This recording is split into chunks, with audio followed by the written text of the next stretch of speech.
Retrouvez toute l'actualité du foot régional, le débrief avec Radio VFM et Foot Normand.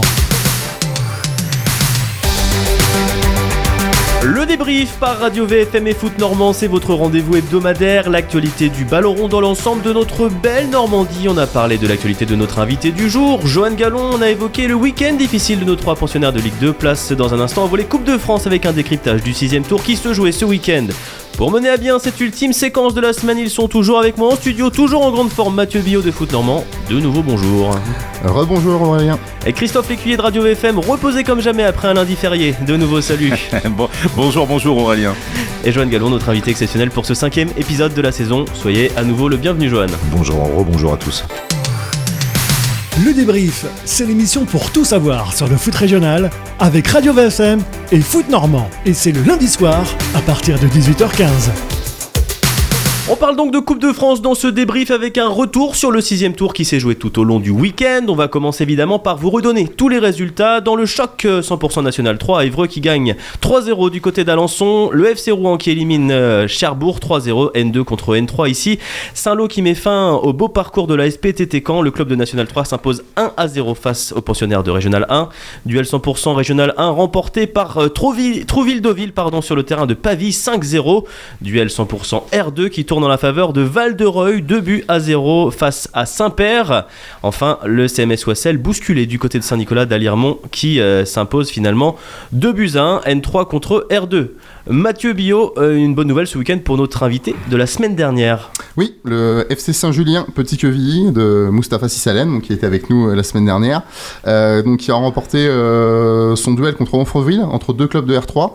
Ils se sont imposés 1-0 et du coup, ce sera les petits poussets normands présents au 7e tour. On leur a porté chance. On va dire qu'on l'a pas porté malchance en tout cas. Et je précise juste que Saint-Nicolas c'est de la R3. R3, oui, voilà, j'ai dit. C'était juste une petite oui, c'était. Il y avait R3, 3 clubs de R3 qui restaient encore en lice pour le 6e tour. Alors messieurs, l'exploit de ce 6e tour, il est à mettre au crédit de l'AG Caen, le pensionnaire de National 3 qui a éliminé l'US Granville, votre ancienne équipe, Johan, qui évolue, on le rappelle, une division au-dessus en National 2 avec une victoire 3-1. Bon, Johan, quand on parle de Coupe de France, forcément, ça procure des émotions. Pourquoi, à vos yeux, ça a toujours été une compétition si particulière ? Ça ne l'a pas été au départ, ça l'est devenu, je l'ai déjà raconté l'anecdote, mais je vais la raconter encore une fois, c'est que... On ne s'en lasse pas. Quand j'ai commencé à entraîner, donc j'avais la réserve à Is, donc on ne jouait pas la Coupe de France, et après je suis arrivé à Granville, et la première année, moi, le seul objectif, c'était tout de suite la montée en CFA2, donc quand on a commencé la Coupe de France, j'avais mis, pas l'équipe bis, mais presque, j'avais reposé mes joueurs, parce que, le seul objectif, c'était la montée. Et j'ai rencontré Philippe Clément, et Philippe ce jour m'a dit: Jo, la Coupe de France c'est la plus belle chose que tu peux vivre avec un club amateur, joue-la à 100%, tu vivras des belles émotions. Donc je l'ai écouté, parce que je pense qu'il faut écouter tout le monde, et puis l'année d'après je l'ai joué à 100%, et puis là ça a été le début d'une aventure, d'une histoire d'amour avec cette compétition. Ça a été quelque chose de riche, de fort. Et là, vous dépassez, encore une fois, et je l'ai pu le dire sur plusieurs radios, vous dépassez le côté football. Vous emmenez des gens avec vous, vous faites rêver des milliers de personnes, vous créez quelque chose qui vous ne pouvez même pas le décrire. Vous pouvez pas le décrire. J'ai tellement de choses dans ma tête qui me reviennent. Et c'est pas les matchs. C'est souvent la queue au guichet pendant des heures et des heures. Des gens qui sont arrivés à 2h du matin pour être devant le Leclerc. La queue de voiture de Granville jusqu'à Dornano. Ou le retour, des vidéos que j'ai... C'est ça, en fait, qui me reste. Donc je mets toujours le côté terrain avec les supporters, avec l'histoire du club. C'est ça qui est important, et vous en tirez. Pour ça, quand vous avez créé ça, à jamais, à vie, les gens, ils s'en rappelleront quand ils vont vous croiser. Et ça, c'est quelque chose de magnifique, d'extraordinaire. J'ai pas de superlatif pour en parler, tellement c'était fabuleux et beaucoup d'émotions. Et le pire, c'est quand je regarde les vidéos. Et ma femme, des fois, me retrouve dans un coin de la maison, en train de pleurer à regarder les vidéos, et ça me donne de la force. Une force incalculable, indescriptible, comme j'ai pu donner à mes joueurs, et qui me l'ont rendu au centuple sur le terrain. La Coupe de France...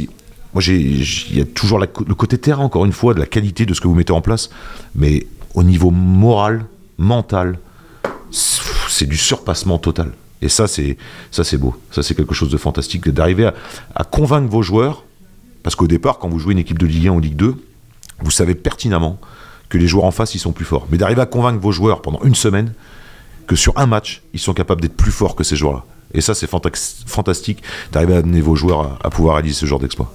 Mathieu Billot, foot normand. Ouais, ce qui est très fort à l'époque de Granville, quand vous dirigez l'équipe, c'est que vous n'avez pas fait une épopée, un exploit, comme c'est souvent le cas en Coupe de France, on est marqué. C'est qu'il y en a eu plusieurs. Il y a peut-être eu...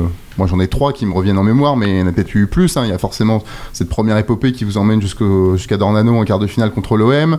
Il y a cette victoire contre Bordeaux. Celle-ci à Louis Dior, un scénario assez exceptionnel, vous imposez 2-1 en prolongation, je crois que l'égalisation c'est à la dernière minute si je ne me trompe pas. C'est à 7 secondes du temps additionnel. Du temps additionnel. Il y a eu le dernier parcours qui vous a amené jusqu'en 16e de finale, de nouveau contre l'OM, de nouveau à Dornano. Le match à Chambly en 8e. Voilà, il y en a... En fait, il y en a tellement, en fait, c'est ça qui est fort, en fait, peut-être, c'est de répéter ça, en fait, parce qu'en général, quand on est un coach, un club amateur, on le fait une fois, pas 2, ni 3, et c'est ce que vous avez réussi à faire avec vos joueurs et avec votre club. C'est ça aussi qu'il faut peut-être mettre en avant, souligner, c'est cette répétition. Oui, tout à fait, d'arriver à faire un exploit une fois sur... Vous êtes énormément dépendant du tirage dans la Coupe de France, des événements qui peuvent se passer, des blessés, des suspendus, du contexte de match, d'un arbitre. Donc il y a tout ça à prendre en compte, mais de le répéter pendant 3, 4, 5 ans, ça c'est quelque chose de fabuleux. Et après, il n'y a pas de recette de Coupe de France. La seule chose, moi, le conseil que je peux donner à chaque club, chaque président, chaque entraîneur, c'est que cette compétition, faut pas tricher. Quand vous trichez dans cette compétition, vous prenez le bâton à chaque fois. Quand vous respectez pas l'adversaire dans cette compétition, à chaque fois, la plupart du temps, vous prenez le retour du bâton. Faut pas tricher. C'est une histoire d'amour, cette compétition. Et pour rêver, il faut prendre ça vraiment dès les premiers tours. Moi, à chaque fois, dès les premiers tours, j'ai respecté tous mes adversaires, que ce soit des R3, des R2. On a toujours respecté les adversaires. On a toujours mis l'intensité nécessaire. Et puis, si on devait gagner 5, 6, 7, 8, 9, 0, fallait le faire. Parce qu'il faut respecter l'adversaire et cette compétition. Mais parfois, il y a aussi des exploits, et vous êtes bien placé pour le savoir, Johan. Et pour qu'il y ait des exploits, il faut aussi qu'il y ait des équipes hiérarchiquement supérieures qui se fassent sortir par des équipes plus petites, entre guillemets. Dans ces moments-là, c'est qu'il y a quelque chose qu'on n'a pas maîtrisé dans la semaine, il y a quelque chose sur quoi on n'a pas assez insisté. On l'a vu avec Granville, évidemment, cette semaine. Ça vous est aussi arrivé, évidemment. On retient plus les épopées, parce que vous avez fait beaucoup d'épopées, mais ça vous est arrivé, comme tous les coachs, d'être battu par une équipe hiérarchiquement inférieure. Après coup, ça, on se dit quoi dans la semaine? J'ai peut-être pas forcément insisté, ce sur quoi j'insistais d'habitude. Vous le sentez? Moi, je savais, avec les équipes que j'avais, je sentais quand je pouvais réaliser quelque chose de fort. Ma dernière année à Granville, je me fais sortir par mon ami Tony Rouillon. Par flair, donc. Par flair, mais je savais très bien que ce jour-là, que cette année-là, on ne ferait pas de parcours en Coupe de France. Quand vous partez, que vous avez des joueurs qui baillent dans le minibus, vous allez où? Vous allez faire un match de Coupe de France? Moi, j'avais 2 joueurs à côté de moi, parce que je conduisais minibus, je les ai vus bailler discrètement. Je me suis dit, mais aujourd'hui, je vais rien faire. Je vais rien faire. Et en effet, ce jour-là, on est passé complètement à travers de notre match. Est-ce que moi, j'ai pas préparé mes joueurs? Je savais que j'allais pas faire de parcours. Je devais peut-être moins bien préparer que les autres matchs. Parce que quand je préparais des grands matchs de Coupe de France, vous pouvez demander à mes joueurs, j'étais pas le même. Je les ai emmenés des fois, même à travers des séances, à se sublimer, à croire en quelque chose d'irréel. Il y a un travail psychologique énorme. Vous devenez un acteur, mais l'acteur, on en parle souvent à la causerie, mais vous devenez acteur dans vos séances. Je me souviens des séances d'entraînement où on leur faisait en plein hiver sur le synthétique à Granville, avant de jouer Bordeaux, où ils étaient dans un travail athlétique de couper la coupelle sur ce qu'on fait jamais, mais vraiment pour travailler quelque chose de spécifique, où j'étais au milieu d'eux et je faisais comme s'ils devaient aller chercher un objectif, ils devaient aller chercher des joueurs, et je leur parlais des joueurs de Bordeaux, qu'ils étaient capables de ça, et les joueurs, quand ils m'en parlent après que tout ça soit fini, ils me disent, mais coach, ce jour-là, vous étiez incroyable, vous nous avez amené dans quelque chose, et personne ne rigole quand c'est comme ça. Vous faites la même chose quand c'est un match de championnat, les joueurs, ils rigolent. J'ai fait des causeries, des moments où j'ai pu sur le plat goussé d'une marche avant le match, je sais plus quel match, où je les ai réunis, je leur tapais dans la poitrine, je leur regardais droit dans les yeux, je les secouais, enfin des moments incroyables, mais je savais pourquoi je faisais ça, et parfois quand vous y repensez, vous dites, mais on s'est mis dans un état second, mais vous vivez quelque chose, vous croquez dans la vie à pleines dents, c'est quelque chose de surréaliste. Moi, jamais j'aurais pensé dans ma carrière d'entraîneur réaliser, et comme tu le disais Mathieu, 3, 4 fois, 5 fois, et je pense que J'ai pas de regrets. Parce que je suis allé au bout des choses. La seule chose qui m'ennuie un peu, c'est que je pense que tout le monde me parle du premier match de Marseille où on perd 1-0 et qu'on n'était pas loin de l'exploit. Moi, je pense qu'on est très, très loin de l'exploit ce jour-là parce que j'ai un Jérémy Imès qui est Jésus dans les buts. Et par contre, le deuxième match contre Marseille, là j'ai beaucoup de regrets parce que je pense que ce jour-là, on doit, si on ne prend pas le carton rouge à la 75e, je pense qu'on peut les amener très loin. On a fait un très grand match avec beaucoup de possession, on les a vraiment inquiétés. Ce jour-là, je pensais qu'on pouvait les embêter. Et mon deuxième regret, c'est le match à Chambly parce que celui-là, on ne doit jamais le perdre. Jamais, jamais, jamais.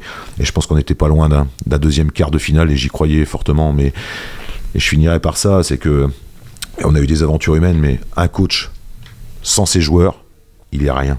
Donc ce jour-là, c'est que j'ai réussi à amener mes joueurs à croire en moi sur plusieurs années et pour atteindre des objectifs en commun. Mais je pense souvent de mes premières aventures, même à tous ces joueurs individuellement.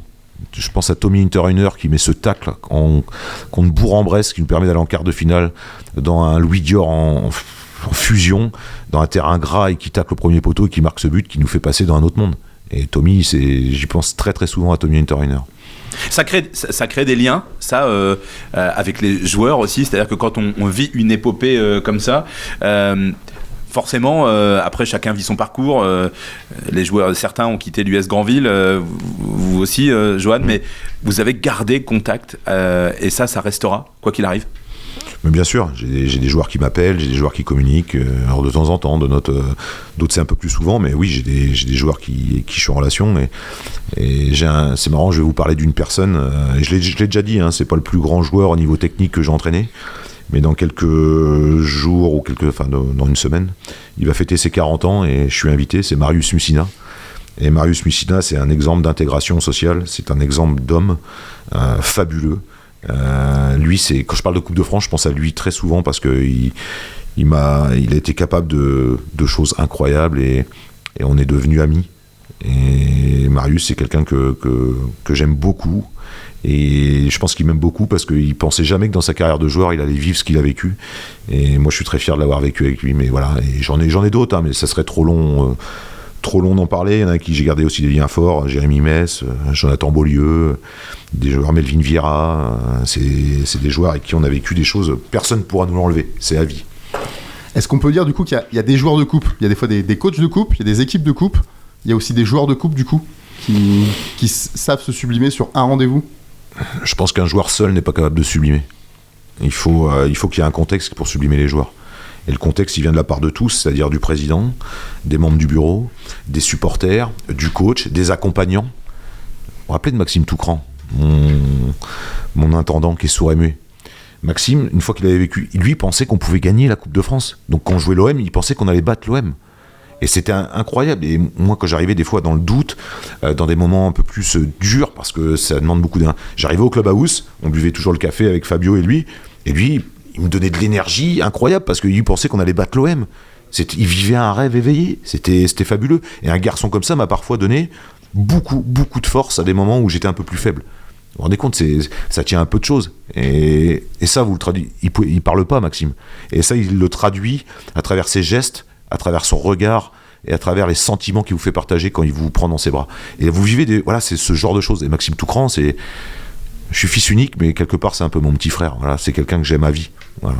Alors Johan, pour raccrocher un petit peu le wagon de l'actualité, cette Coupe de France 2021-2022, ce week-end qui marque l'élimination de l'US Granville, pour rejoindre un petit peu ce qu'on disait en première partie tout à l'heure, avec finalement le recul, le départ qui a été le vôtre de ce club, ça vous fait quoi encore là aujourd'hui quand vous voyez votre club se faire éliminer de la Coupe de France? Je suis triste. Je suis triste parce que si Granville est éliminé, ça veut dire que les supporters ne vont pas vibrer. Le club ne va pas vibrer non plus. Et puis, vous savez, il y a autre chose aussi. Hein, c'est que comment on est passé de la DH à avoir des joueurs à temps plein au club et s'entraîner tous les jours. C'est uniquement ce qu'elle nous a rapporté au niveau financier la Coupe de France. Et ça, c'est l'USG sans ce passage.